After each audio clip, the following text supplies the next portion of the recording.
Last year, a writer at Harvard student newspaper penned a column with the subtitle, "Let's Give Up on Academic Freedom in Favor of Justice."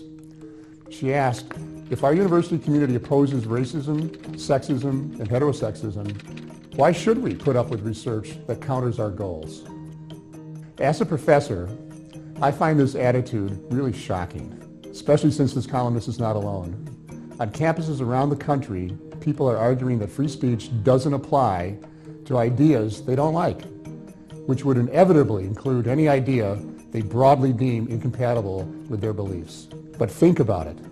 Just who would decide which ideas are allowable in the name of justice? After all, the question, what is justice, is one of the core questions in political and legal philosophy, and always has been the subject of heated debate on campus and elsewhere. So it's disconcerting that some students, faculty, and administrators think they're so infallible as to believe they've already arrived at the absolute truth. What could be more anathema to the spirit of a university and tolerance than to believe that you have nothing left to learn?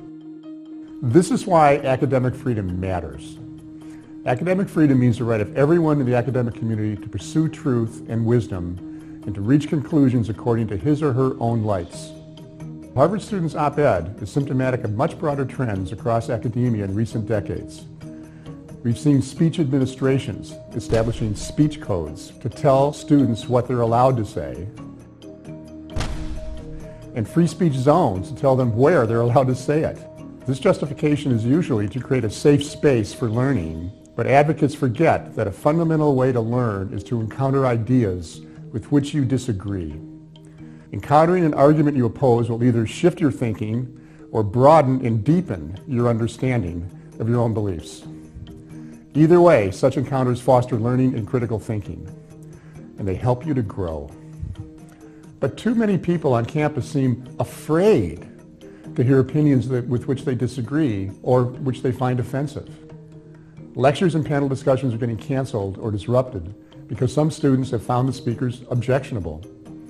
This includes speakers from across the political spectrum, including Condoleezza Rice, Janet Napolitano, Charles Murray, Ayaan Hirsi Ali, Christine Lagarde, George Will, and even the Chancellor of the University of California, to name just a few. Such intolerance is harmful because it undermines the fundamental constitutional and moral right to speak your mind with intellectual honesty. But it's especially harmful on college campuses, where it suffocates the pursuit of truth that necessarily relies upon vibrant debate and varied research in order to breathe. You can't have free inquiry if some groups have been empowered to bully others into thinking like them. As the famous educator Alexander Meiklejohn wrote, to be afraid of an idea, any idea, is to be unfit for self-government. People who support free speech and open inquiry need to speak out and organize in order to save the principles of academic freedom and freedom of speech, which should be at the heart of any university. It's time for a new free speech movement.